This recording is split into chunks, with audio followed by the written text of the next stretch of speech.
Hoje, com a graça de Deus, concluiremos esses 2 versículos restantes. 1 Timóteo, capítulo 6. Farei a leitura dos versos 20 e 21. Acompanhe com fé. Está escrito: E tu, ó Timóteo, guarda o que te foi confiado, evitando os falatórios inúteis e profanos e as contradições do saber, como falsamente lhe chamam. Pois alguns, professando, se desviaram da fé. A graça seja convosco. Amém. Até aqui a leitura da palavra de Deus. Juntos, oremos. Senhor Deus, te agradecemos porque o Senhor trouxe cada um de nós aqui nesta noite para ouvirmos a sua voz falando nas Escrituras. Pedimos, ó Deus, dá-nos entendimento da palavra que aqui lemos. Ó meu Deus, que o Senhor nos dê coração para atendermos a sua voz. Sim, que o Senhor disponha-nos a obedecer a tudo aquilo que for nos ensinado pela sua palavra, que o Senhor nos ensine a amar-te, a conhecer-te e valorizar-te como o Senhor é revelado nas Escrituras, e não segundo pensamentos comuns ou achismos, mas como o Senhor de fato é e nos deu a conhecer. Pedimos isso em Cristo Jesus. Amém. Os irmãos podem se assentar. Ao longo dos dias, enquanto eu estava preparando esta exposição e pesquisando algumas pregações que já foram feitas nesse texto, eu encontrei algo bastante curioso. Em um dos sermões encontrados, de fato um sermão de um pastor bíblico, fiel, eu vi que no texto da semana passada, aquele pastor intitulou a perícope como Lidando com as Riquezas. E, obviamente, foi algo bem semelhante ao que a gente ouviu aqui no último estudo, lidando com as riquezas. Mas chamou-me a atenção quando, ao consultar aquele sermão, vi que no texto de hoje, aquele pastor fiel e bíblico trouxe o título Lidando com as Riquezas, parte 2. Por que será? Porque o pastor deu esse título? Algo interessante.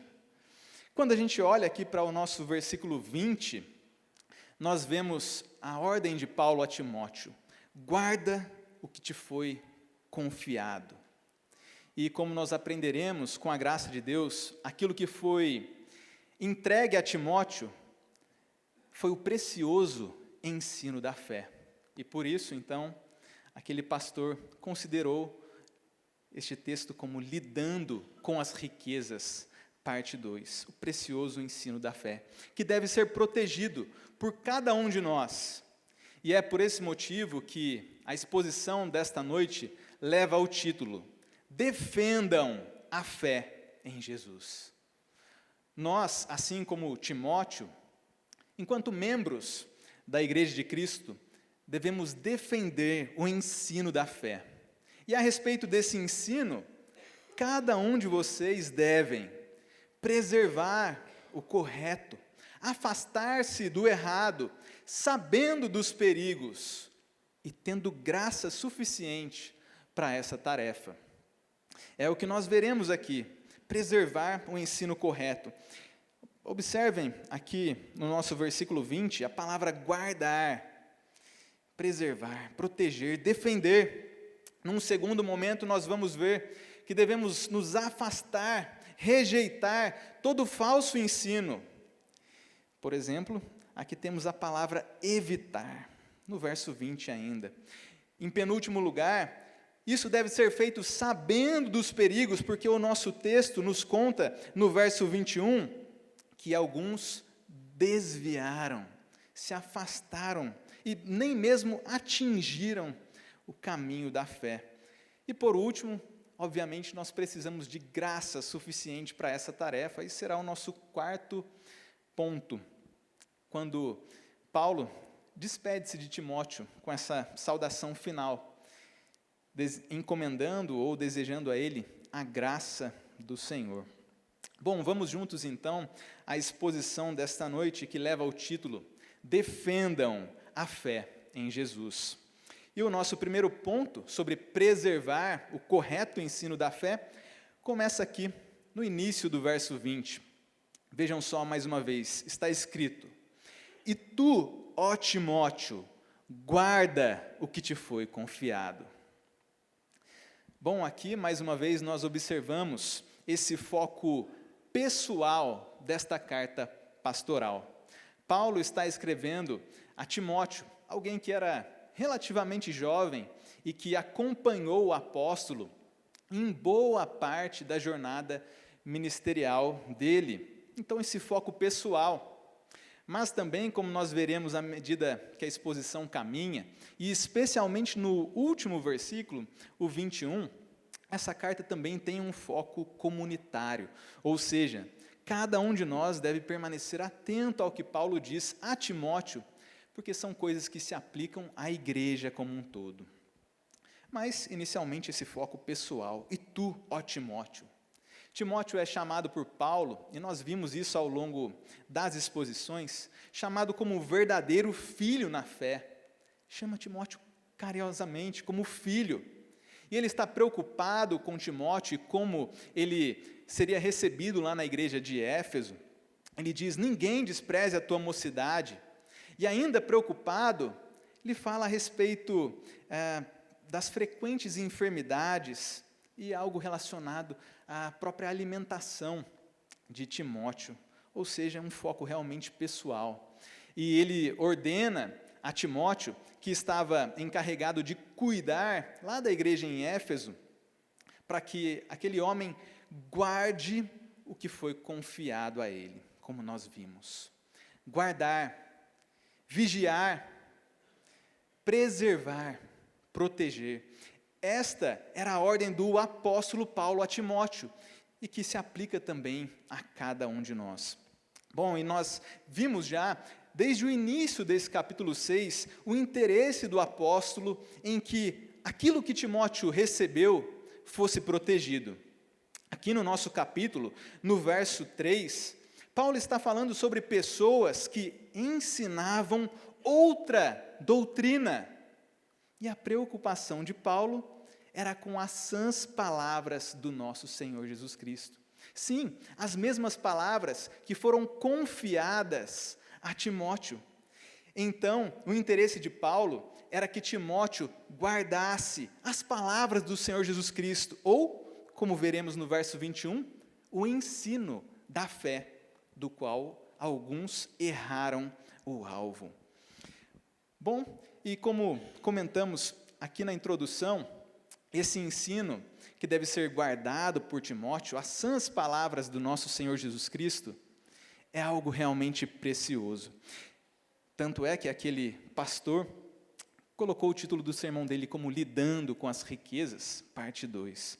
Bom, o nosso contexto aqui do capítulo 6, como já deve ter ficado evidente para cada um de nós, é um contexto que fala sobre riqueza, a verdadeira riqueza e aquilo que alguns homens consideram como precioso. No versículo 5 desse capítulo, Paulo fala sobre alguns homens que supunham que a piedade era fonte de lucros, de ganhos financeiros, de riqueza.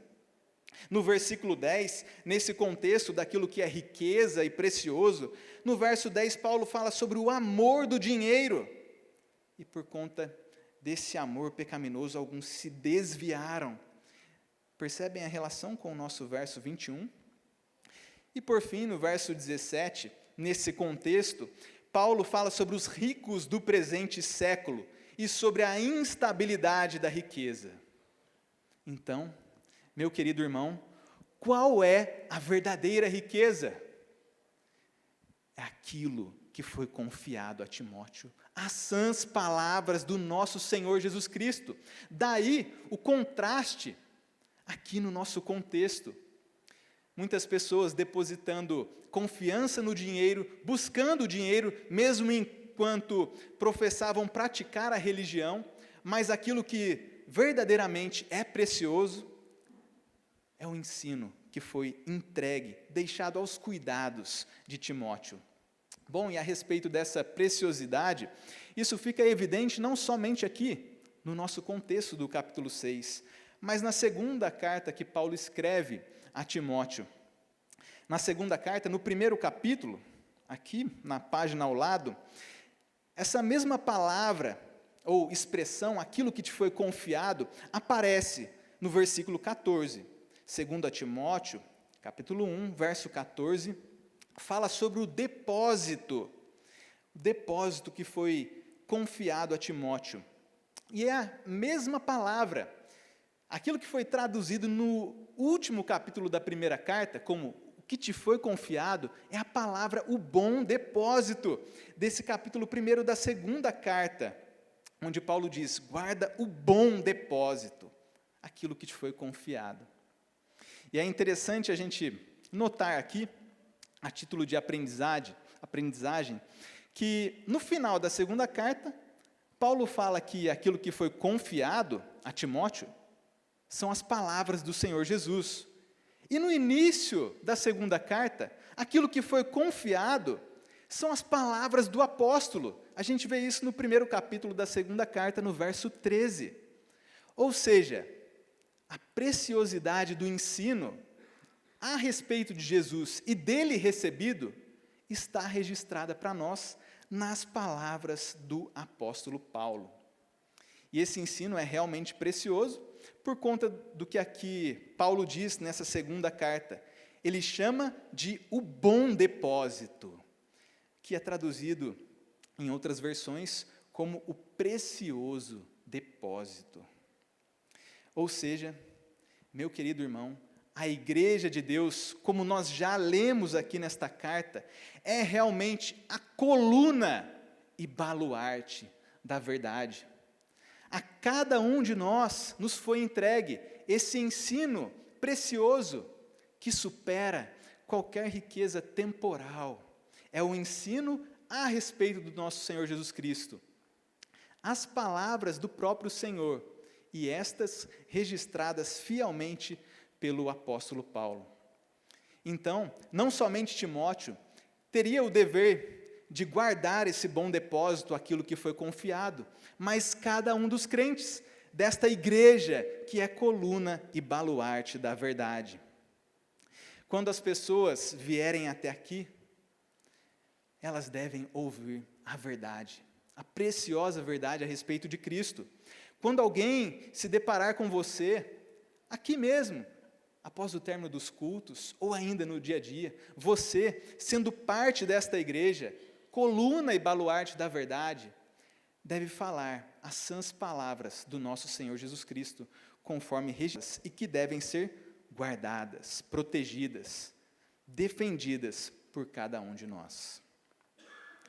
Mas defender a fé, que é o título do nosso sermão, inclui não apenas defender a fé no sentido de guardá-la, do tipo, eu vou pegar a minha Bíblia, guardá-la dentro de uma gaveta e ela vai ficar protegida ali. Não. Mas inclui também afastar-se do ensino errado. E esse é o nosso segundo ponto. Devemos nos afastar do que é errado e assim defender a fé em Jesus. Vejam mais uma vez como continua o nosso versículo 20, depois de falar sobre guardar, Paulo diz, evitando os falatórios inúteis e profanos, e as contradições do saber, como falsamente lhe chamam. Então, como guardar o ensino da verdadeira fé? Deixá-lo na gaveta apenas? Não. Evitando os falatórios inúteis e profanos. Evitar, sim, sair da direção, afastar-se. E o próprio Timóteo teria que estar pessoalmente envolvido com isso. A maneira como Paulo diz aqui é que Timóteo ele não teria que delegar essa tarefa para alguém. Paulo está falando diretamente com Timóteo. Timóteo guarda, evitando, ou seja, pessoalmente envolvido. Exige o nosso interesse particular em defender a fé. Além disso, é algo que deve ser feito não apenas hoje, que temos ouvido esse sermão, não apenas nesta semana, mas esse deve ser o compromisso de cada um dos crentes, evitar, afastar-se do falso ensino. Então, quando começar a afastar-se do falso ensino? No nosso capítulo 6 nós já vimos, no verso 11. Observem: tu, porém, ó homem de Deus, foge destas coisas. É para hoje, irmãos. Fugir do falso ensino, evitar, passar longe e assim defender a verdadeira fé. Portanto, proteger a fé, guardá-la, inclui defender o verdadeiro evangelho, mas também rejeitar, evitar tudo aquilo que pode contaminar o verdadeiro ensino do nosso Senhor Jesus Cristo. Além disso, como nós lemos aqui, também devem ser evitadas as contradições do saber, como falsamente lhe chamam. Contradições. Inclusive, essa é uma palavra que nós usamos até no nosso dia a dia. Antíteses, contradições. Se a gente emprestar essa palavra grega, essa seria a palavra que nós usamos, inclusive, no nosso idioma, antíteses. É isso que deveria ser evitado e rejeitado por Timóteo, e assim deve ser por cada um de nós. Contraditórios, ensinos falsos que estavam em oposição à fé. Tanto é que no nosso versículo 21, Paulo vai falar daquele alerta de que alguns se desviaram da fé. Oposição, sim, objeções à fé.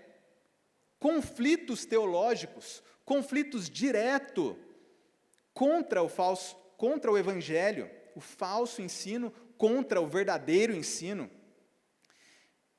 Um ensino em oposição à verdade.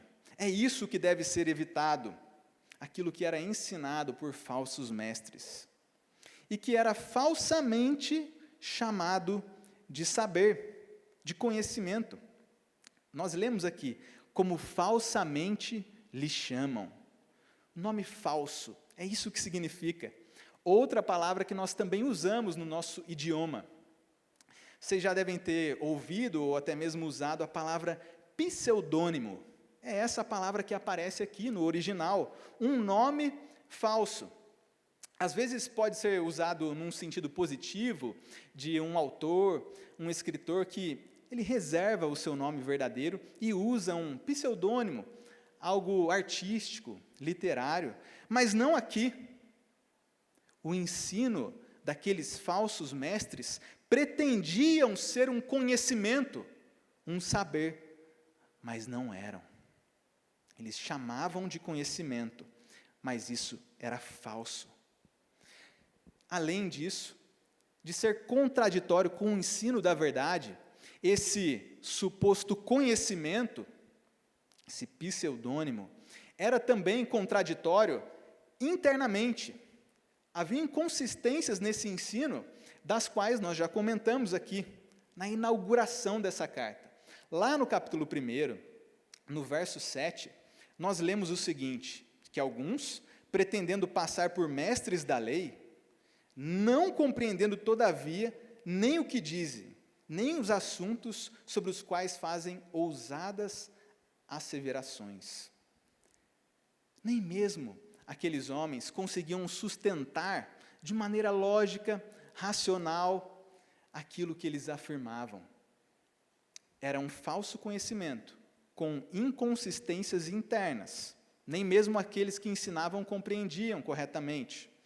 E além dessas inconsistências internas, esse falso ensino também era contraditório, oposto ao ensino do nosso Senhor Jesus Cristo, conforme as palavras do apóstolo.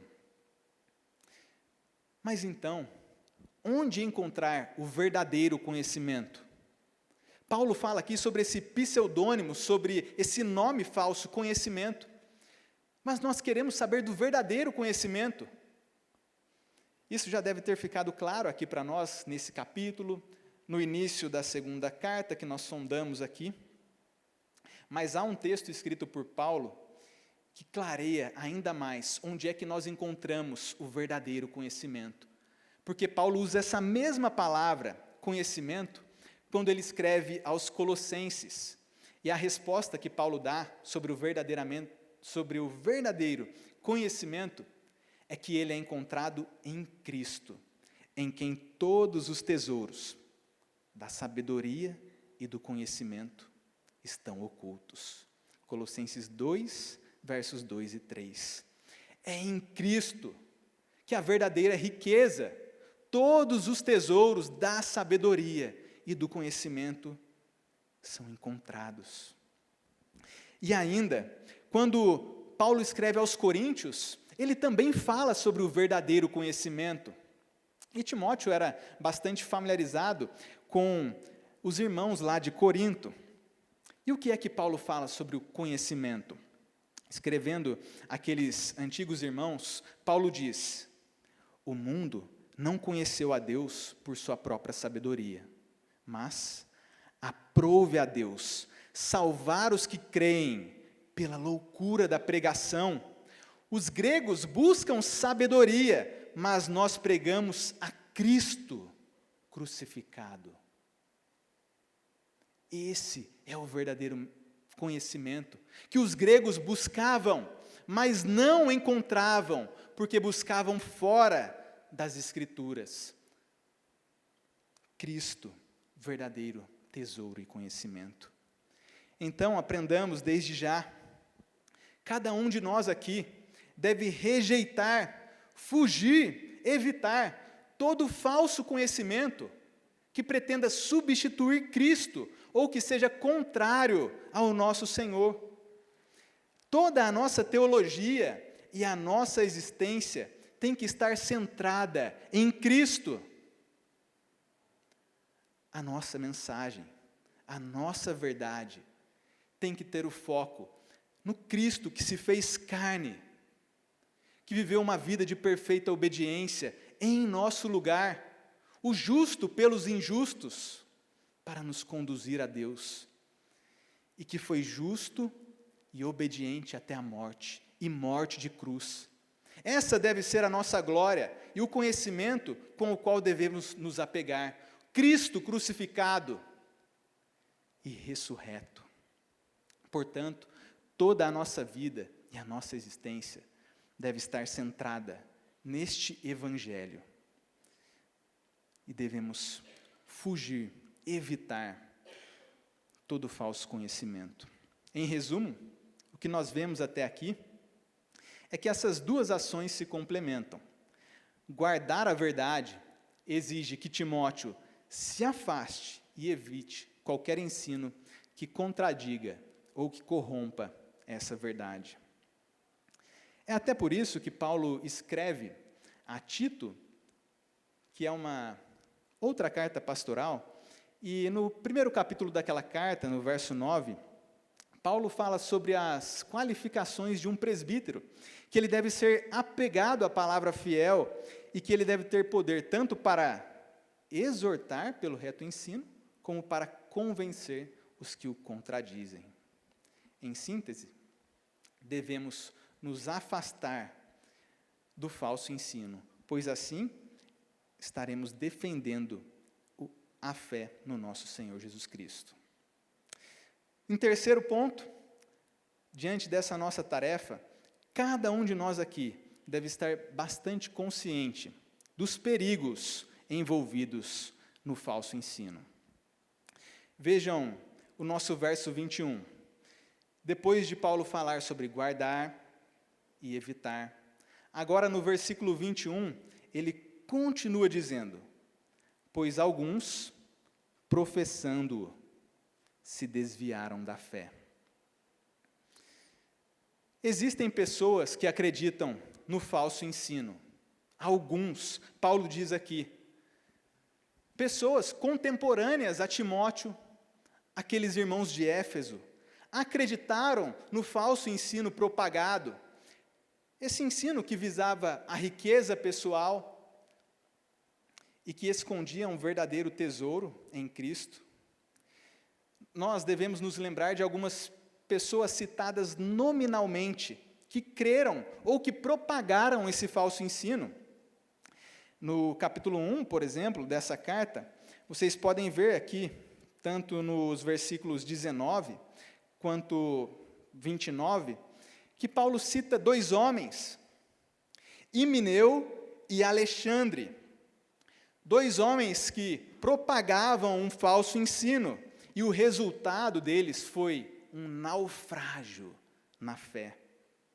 Mas não só isso, não somente pessoas que estavam propagando um ensino contrário a Cristo, tiveram um fim desastroso e um naufrágio.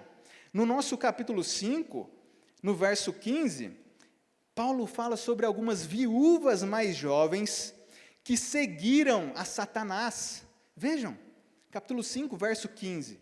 Pois, com efeito, já algumas se desviaram, seguindo a Satanás. Esse é o perigo do falso ensino, que é contrário a Cristo, que esconde o verdadeiro tesouro, a verdadeira sabedoria. Naufrágio, errar o caminho, desviar-se, seguir a Satanás. E se você se espanta com isso, basta a gente lembrar o que nós aprendemos no capítulo 4.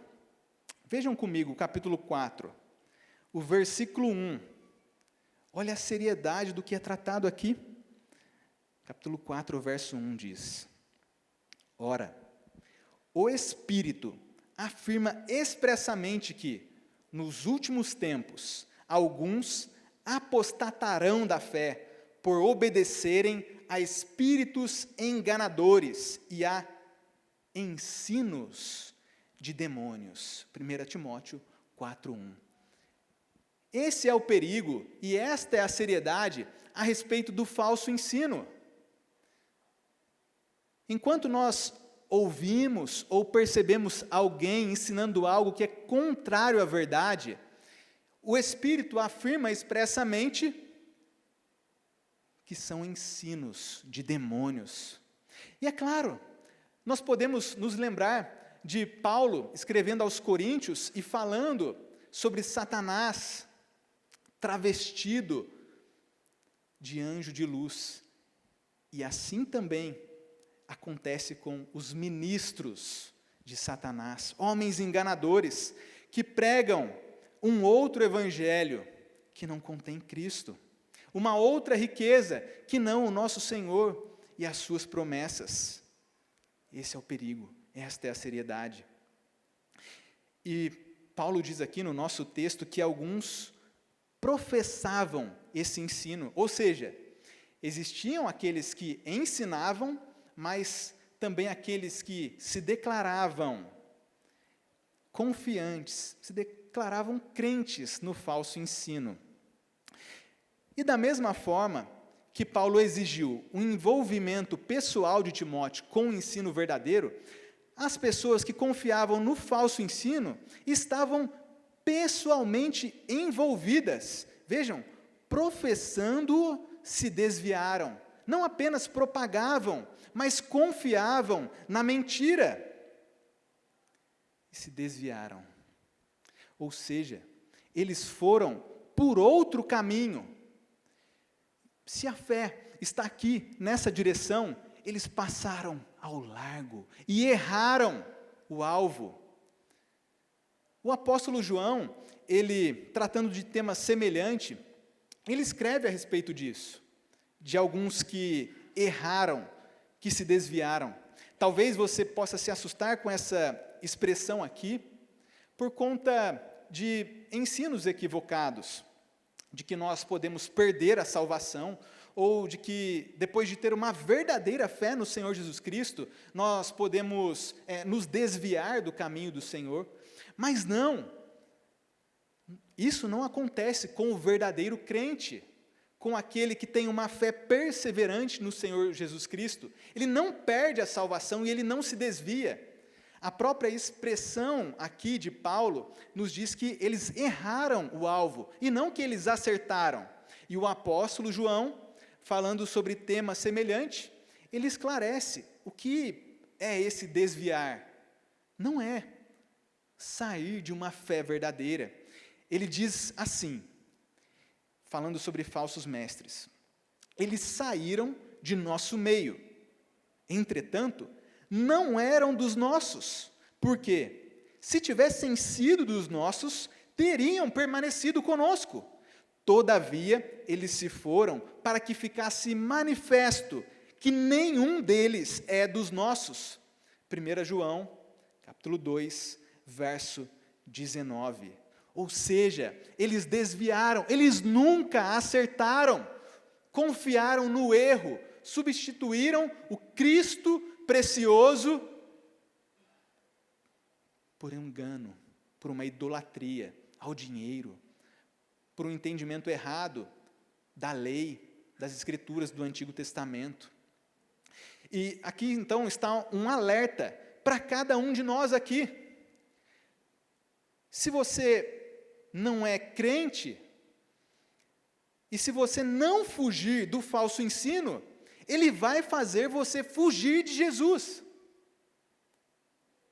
A nossa segurança está justamente em que Cristo morreu pelos nossos pecados, em que o Espírito nos concedeu fé verdadeira, e por isso nós vamos perseverar. Mas se você tem dado ouvidos a falsos ensinos, e tem sentido como que coceiras nos ouvidos, meu querido, considere se você está na fé, porque alguns, seguindo em direção a, se desviaram, nunca acertaram o caminho da fé. Que cada um considere isso com bastante seriedade, que olhe para o Cristo crucificado, a pregação do apóstolo, a pregação desse púlpito, que confie em Cristo e veja as implicações disso para a nossa vida em igreja e para o nosso relacionamento com as nossas finanças, em como nós lidamos com o dinheiro, se amamos, se idolatramos o dinheiro ou não. Considere isso em cada área da sua vida e esteja firme na fé concedida pelo Espírito e que tem como alvo o nosso Senhor Jesus Cristo. Estando nele, certamente você não cairá. Por fim, no último ponto desta noite, consciente desses perigos e da necessidade de defender a fé em Jesus, nós precisamos considerar, como já tem ficado claro, acredito, que nós precisamos de graça suficiente para essa tarefa. Precisamos de graça, tanto para crer, para perseverar, quanto para defender a fé em Jesus. E esse é o ponto final dessa carta e da exposição de hoje. Vejam como Paulo termina esta carta, no verso 21, depois dele falar sobre guardar, sobre evitar, dizer sobre os perigos de que alguns desviaram, erraram o alvo, ele finaliza dizendo: a graça seja convosco. Esta carta, meu querido irmão, começa com a graça. Lembram-se da saudação? Aquela saudação que nós usamos no início de cada culto. Que a graça esteja com vocês. Graça e paz do Senhor, meu querido irmão. Ou ainda, graça, paz e misericórdia estejam com vocês. É graça. No início de cada uma das epístolas. E sim, ao longo desta epístola também é graça, sustentando Timóteo, o leitor original. É graça na pena do apóstolo Paulo escrevendo essas palavras de modo infalível. E é graça também na saudação final. Graça. E a graça seja convosco. Se a sua tradução também é idêntica a esta, talvez você não tenha percebido algo aqui. A graça seja convosco. Essa carta, ela tem um caráter, sim, muito pessoal, mas também comunitário. Pessoal, como nós já comentamos, de Paulo falando com Timóteo, chamando de verdadeiro filho, preocupado com as enfermidades daquele homem, com tantos deveres na igreja de Éfeso, mas tem um foco pessoal e também comunitário, porque esta expressão está no plural: a graça seja convosco, seja com vocês, com cada um dos leitores dessa carta. É um foco comunitário. E talvez você possa se lembrar agora, então, de coisas que nós já lemos, já aprendemos aqui ao longo dessa epístola. Paulo falava e escrevia a Timóteo, mas ao mesmo tempo ele visava a congregação ou as congregações de Éfeso que ouviriam essas palavras sendo lidas publicamente por Timóteo. A exemplo disso, se você voltar aqui para o nosso capítulo 4, nesta carta, capítulo 4, verso 6 diz: expondo estas coisas aos irmãos, serás bom ministro de Cristo Jesus. Ou seja, Paulo está escrevendo para Timóteo, mas o que ele quer é que Timóteo exponha estas coisas aos irmãos. Ao mesmo tempo que ele tem Timóteo em vista, ele tem também todos os ouvintes e leitores dessa carta. No capítulo 4 ainda, no verso 11, olha o que Paulo escreve: ordena e ensina estas coisas. E no capítulo 5, verso 7, a exemplo, dentre outros, Paulo diz: prescreve, pois, estas coisas. Paulo está pensando em Timóteo, mas também está pensando na igreja, nos ouvintes, que obedeceriam, que ouviriam, que teriam a fé fortalecida para essa tarefa de defender o ensino a respeito do nosso Senhor Jesus Cristo. Percebam então que Paulo foi o apóstolo tanto para sua própria época, como o é ainda hoje.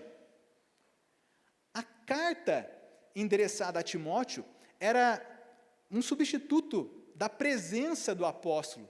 Nós hoje não precisamos mais de apóstolos aos moldes daqueles apóstolos primitivos, os 12, tendo a substituição de Judas e Paulo. Nós não precisamos de outros apóstolos, mas dos apóstolos bíblicos, que viram o Senhor face a face, que foram comissionados por Ele, que exibiram suas credenciais em muitos sinais, prodígios, sim, milagres, mas também suas credenciais sofrendo por causa do Evangelho do Senhor Jesus Cristo, e que registraram, inspirados pelo Espírito Santo, de modo autoritativo, infalível, registraram um ensino do Senhor.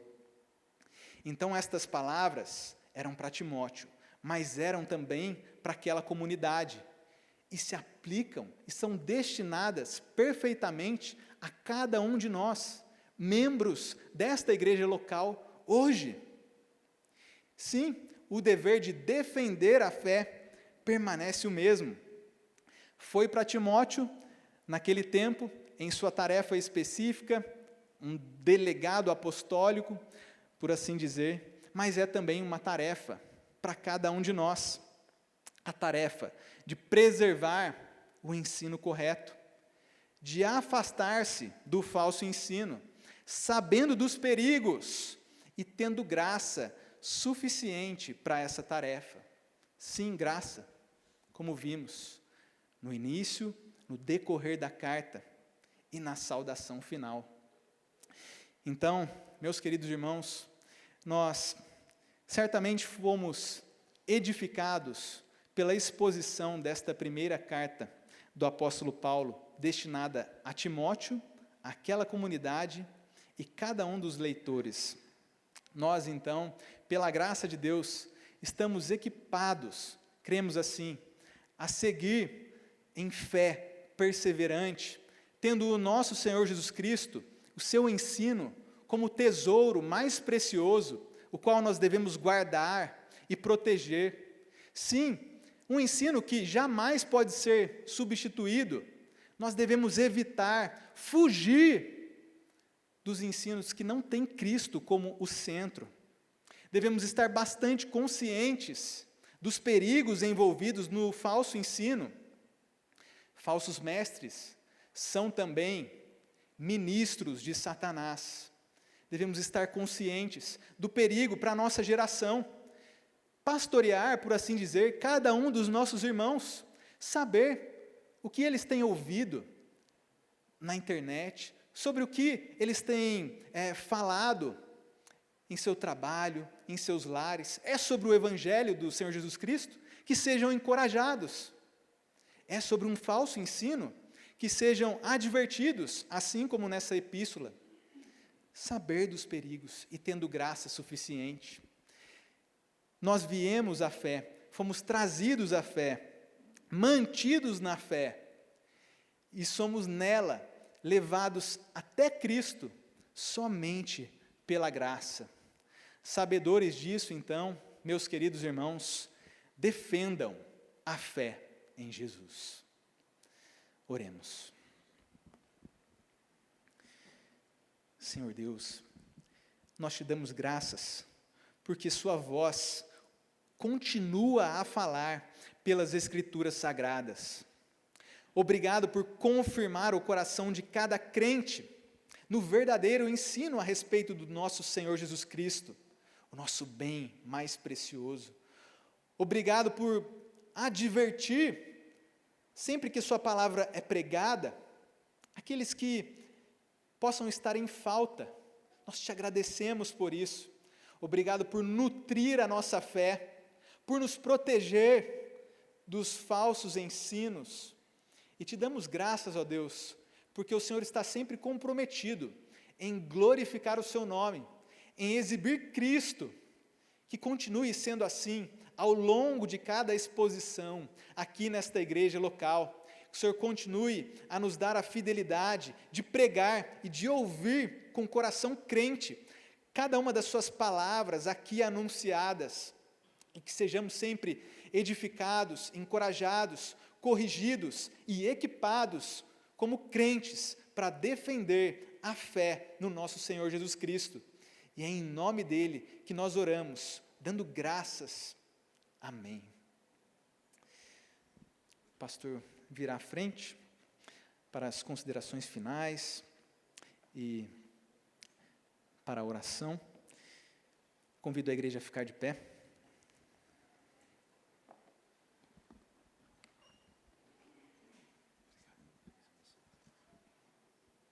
Amém, meus amados.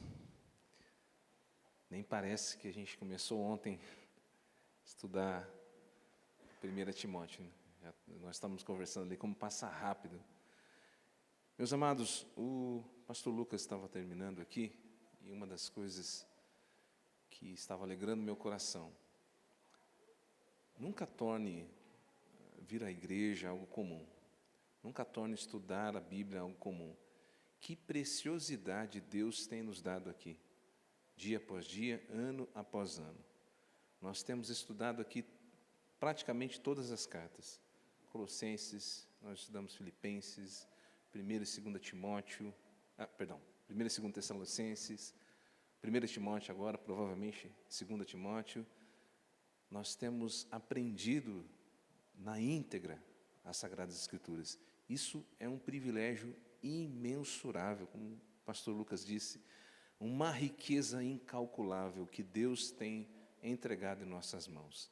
Que nós possamos guardar verdadeiramente estas palavras no nosso coração, defendendo a verdade, pregando a verdade, anunciando essa verdade, porque Deus tem nos dado muito, e que nós possamos responder com graça ao que Deus tem nos dado, pregando e anunciando o Evangelho. Nós vivemos em uma nação, eu creio que você deve conhecer outras pessoas que infelizmente não conseguem ler a Bíblia. Eu estava falando com uma pessoa essa semana que tem muitos anos de igreja, e eu li um texto com ela, ela começou a chorar e dizer assim: eu nunca li esse texto desse jeito. Valorize o que Deus tem dado a essa igreja e à sua vida, e pregue e anuncie a almas lá fora que estão empobrecidas do Evangelho, sedentos da verdade, e nós temos sido ricamente abençoados. Que o Espírito Santo de Deus nos impulsione a transmitir àqueles que estão ao nosso redor a riqueza que temos recebido aqui.